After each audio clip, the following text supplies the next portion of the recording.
Hi, I'm Laura Flanders. This week on the Laura Flanders Show, drawing conclusions and deriving lessons from election 2016. Progressive activists from around the country speak out next. At the Facing Race conference after the election, I was able to sit down with two leading organizers in the South, women with decades of experience working in exactly the communities many pundits are saying progressives have overlooked in the last many years. My name is Stephanie Guilloud. I'm one of the co-directors of Project South, based here in Atlanta, the Institute for the Elimination of Poverty and Genocide, a 30-year-old institute that works around racial justice and ending economic injustice. I think one of the first things that hit was the amount and veracity of misinformation, misconclusions, in terms of half the country just voted the KKK into the presidency. One, that's inaccurate. The numbers just isn't true, and part of that has been a massive and systemic disenfranchisement effort by right-wing forces, by the establishment itself. And so less than 20% of people actually cast a vote for this person for a lot of different reasons, I'm assuming. And so I think even that can, it creates another level of fear. And I think, so that's one, and I think that's very, especially here in the South, that visceral map of red, and what that makes people feel both in terms of fear or confusion, doesn't help us move forward, because it's not true. The Electoral College is a manipulation of numbers and political will. And I think understanding and remembering how many people are in prisons, are undocumented, are unable to and have been blocked from voting, and then the level of discouragement from voting that's happened over the last 20, 30, 40 years. So as movements, I think our question, so we can slide towards who to blame, who to shame, how to sort of contract. But I think it is most important in a moment like this to expand rather than contract, to get bigger, to almost widen our stance rather than narrow it into what I think can be often isolating even more than the results themselves make us feel. Suzanne, do you think there were any positive results to these elections? Many of us had been working for years on talking about the development of the right wing and talking about the development of neoliberalism. And we began to realize how they were actually kind of marrying in their work, and in their strategy and what they were going to trying to accomplish. And so I think this, people listened to that. People knew something was going on. Mm-hmm. People got a lot of information, but it was from all kinds of sources, not necessarily deep political analysis, but a lot of media information. But, still felt, we're getting along. We're having terrible troubles, but we're getting along. But something bad out there is happening. Something doesn't feel right about the country. Something doesn't feel right in my life. Mm-hmm. And then I think the good that has come out of this, it was like an awakening moment. It's a moment of getting lots of information, being able to get lots of information from us who do this work all the time, but also getting information through various forms of media, and maybe in interesting kind of ways through Facebook, where people brought their opinions so much. But I think in terms of those of us doing the work, we have this bulk of information now to work with. Mm-hmm. And I think that's a positive thing. I think the other thing that has happened is people see this as not just a political crisis, but a spiritual crisis. And I don't mean spiritual in in a church sense or that kind of sense, but in a sense of kind of looking for a moral core, wondering where that is and how you shape that more, and how you shape that around with a politic, and how you bring people to a place where they can feel and express compassion, feel and express a desire to be at one with people. In some ways, we have our September 11th moment, where we either could go to very rigid, shutdown of us, or we can go to liberation. And I think we're all on that. We're on that path. I gotta say, all of us are on that path, but we're on that path of moving to liberation. And the good news for us is, us and many people like us, we've been on that path for a long time. It's not this is popular now, but on that steady path. Suzanne Pharr, one of the founders of the Women's Project in Arkansas, directed the civil rights training organization at the Highlander Center for many years. Suzanne, you were the head for many years of something called the Women's Project in Arkansas. Women, especially white women, are getting blamed for the results of this election, an election which plays so much on the territory of sexual violence, misogyny, and the first potential woman president. How do you explain it? It's hard to make sense of it, but first of all, I don't think white women are to blame. That's the first thing to make sense of. It's a whole stripe of people who are upset about the country, but there are other blames, I think, that are in there. And one is, we learned from this election, those of us who have been movement people, is that we hadn't finished the job of linking together race and gender and class. And in all of our work in the women's movement, race fell off. In the economic justice movement, also a lot of race fell off and gender fell off, So there's now, I think, clear evidence that if you don't have all of those three things going, in terms of the impact that racism has, the impact that economic injustice has, the impact that sexism has, then you're not going to get a collective group of people. Women were acting, we've had great victories. Look how many people got to vote in terms of the law, not in terms of voter suppression. But here we were. It seemed ironic that, we have won the vote, and now the vote is being exercised as a very good thing. Women are the majority voters. We carry the vote. Look, African Americans got the vote, voted. The most important bloc in the people, saying over and over in the Democratic Party. But it's not just that you have the ability to vote, it's what do you understand about voting. And if you destroy public education and you destroy the work that people have done historically around critical thinking and our ability to participate in democracy and make choices that are not just in our own self-interest but in our community self-interest, then you're going to get a weird vote. And so women were in that. They weren't voting just on gender violence. They were voting on the messaging that marriage of neoliberalism and the right has presented us very slowly and carefully since 1964. So to me, the Women's Project was going in the 80s. And at that time, when there was the buying up of all the local radio stations in order to produce a message about how we should think, how we should be, how we should vote, in this period, it found its perfect vehicle, which came out of the media, off TV, to be that person, to be the voice for this.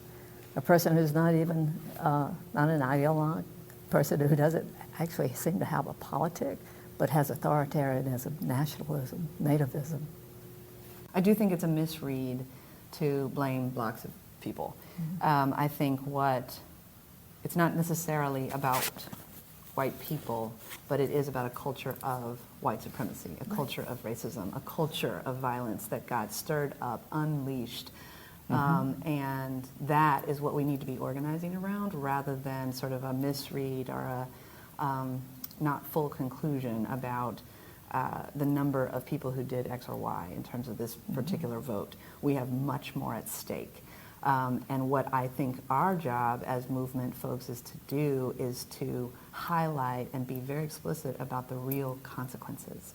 Not identity politics, not just a general sort of moral high ground, but the real consequences in people's lives, all people's lives, in terms of what this is going to mean for rural folks, families, queer people, folks inside Black folks, Black young people who voted for the first time and feel betrayed by the entire situation, and are going to be looking for movements that care and lean in and open up to their realities.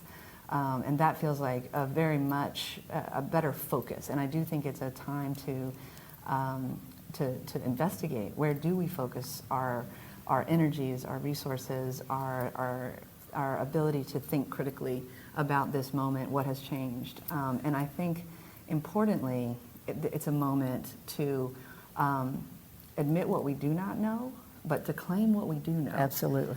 And to admit what we do not know, I think it would be bold right now to say we are not totally sure what just happened, why it happened, or what to do next. And we also have a history, a legacy of movement work, of thinking, of coming together, of reaching into places that seem or are isolated, and bringing folks into a movement. I think our job is screaming at us in some ways. That's the voice of Stephanie Guilloud, speaking from the Facing Race Conference in Atlanta. You're listening to The Laura Flanders Show. So how do we do this? Come together, bring others into a movement. How have you done it in your organizations and respective work? So at Project South, and I think through the Southern Movement Assembly, which has been a multiracial effort across all 13 states of the U.S. South, those deeply red states, which for us are about, what we're reaching into is that historical movement ground that has fought off the violence, that has dealt with the counterattack, that actually knows very, very personally, individually, collectively, and across our communities, what it means to organize across boundaries, states, communities, cultures, et cetera.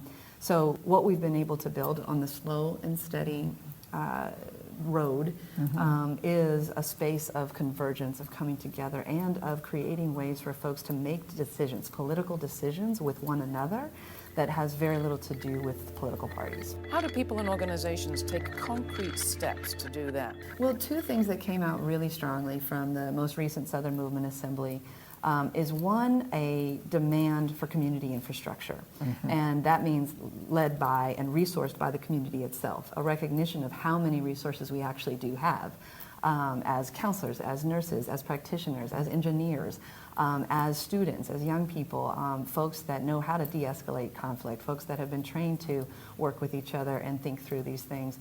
How do we create centers of liberated space for folks to do that? Any community could come together and start to build out, and that could be, doesn't necessarily need to be a building, but a place, a way to come together to do that education, to ask those questions, et cetera.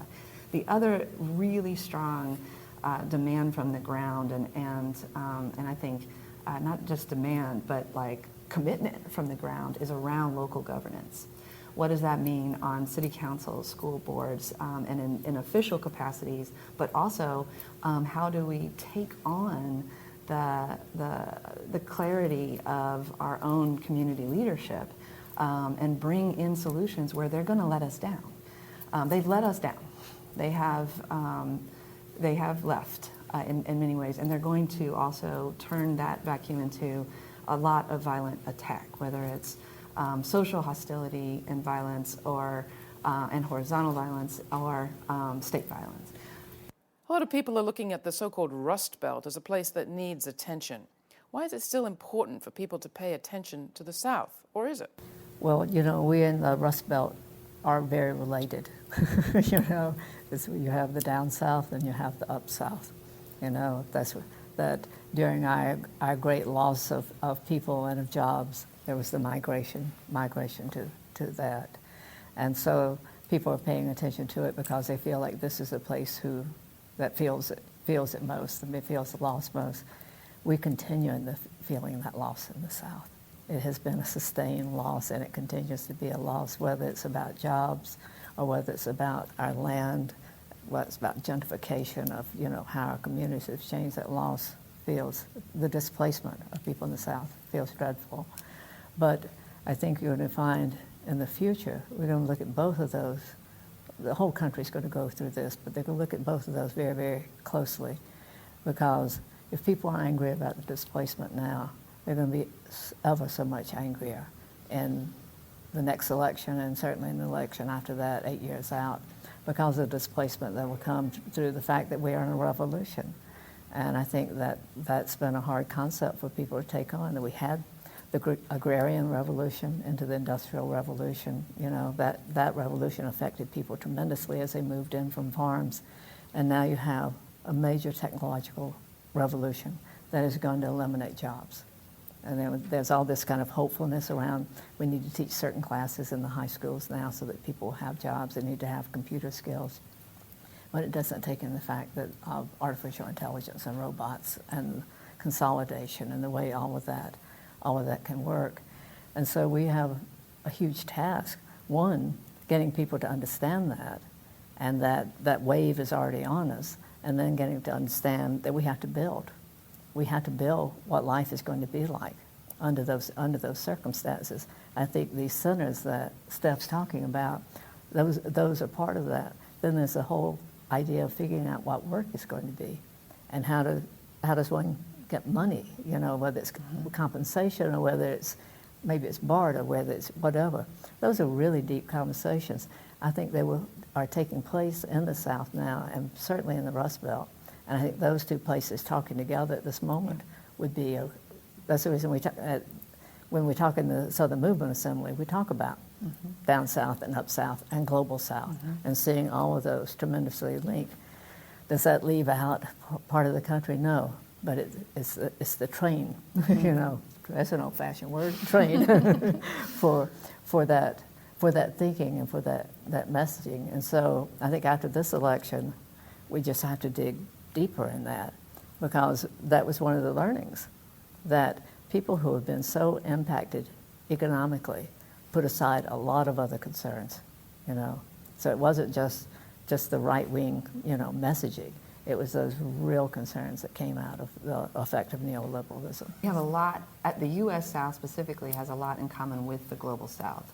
And as we're watching Trump's rise in a lot of different places, we heard a very specific call to action from the Philippines and what Duterte means there.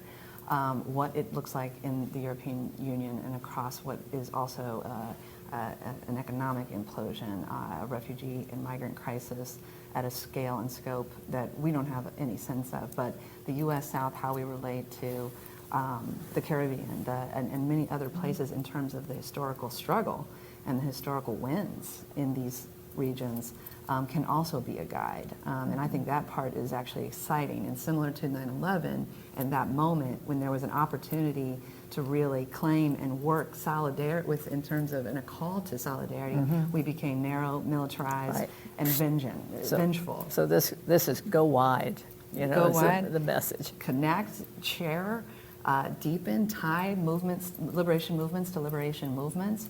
There's opportunity here, but I don't want to downplay the level to which we are also going to need to build infrastructure to protect and defend our folks. And the folks that are going to be facing the legal frameworks that also came out of 9/11 are set to go in terms of attacking Muslim folks, folks from around the country now. How that looks like, how do we protect and defend dissent in this time, I think is a big question, so that we can connect with liberation movements across the globe.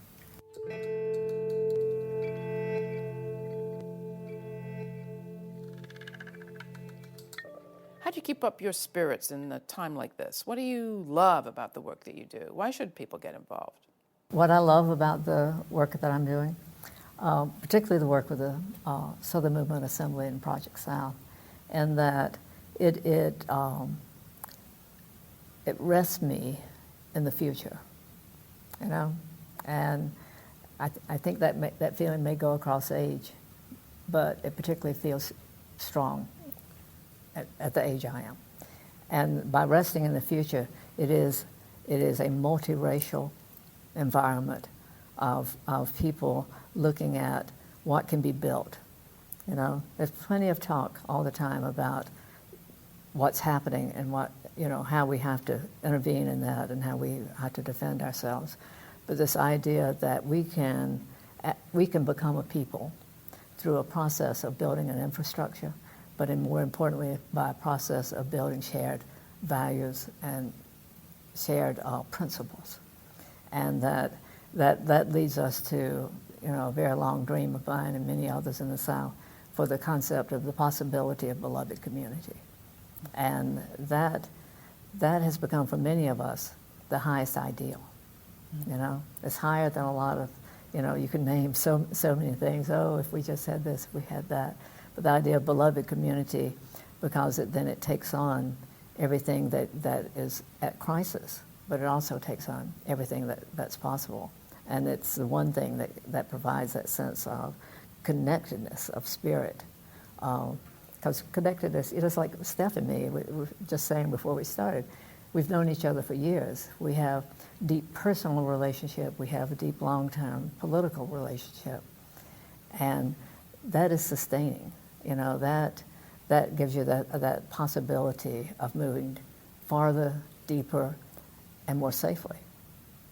Because you say, this is who I can trust. These are the people I can trust. And not in that old form of, oh, we don't trust these people, so we don't work with them. But when the deal goes down, who do I trust? Mm-hmm. For me, similarly, like when you're in a storm, you want to be at home. You want to be surrounded by people you love.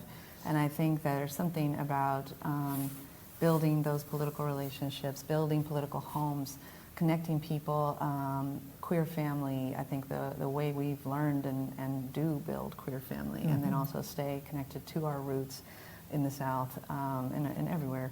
I think that is it's a human feeling, and I think a deep desire. I think I desire deep this. desire. I desire this work. I do not want to see this many problems, this much pain, this much harm, and not put my work to it. So this is also not about me at all. And I think, you know, not to be trite, but people have spoken very disturbingly and beautifully about children at this moment and how aware they are of what's happening. 6-year-olds, all different kinds of backgrounds and realities, but really scared.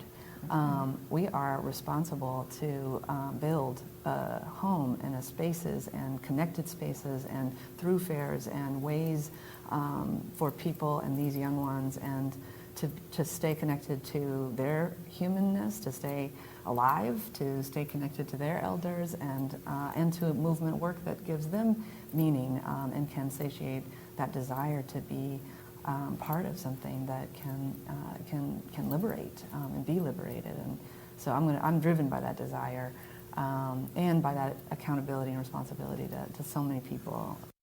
Given a lot of the dynamics that we've talked about in terms of what's at stake, what is in danger, and what's growing, we're in a 21st century moment.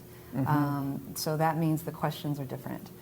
So our solutions are going to be, and the more we spend time investigating and examining both what we do know and can build from, but what we need to reimagine is very important right now. And I'm excited about that work at the same time that I'm braced for the crisis ahead.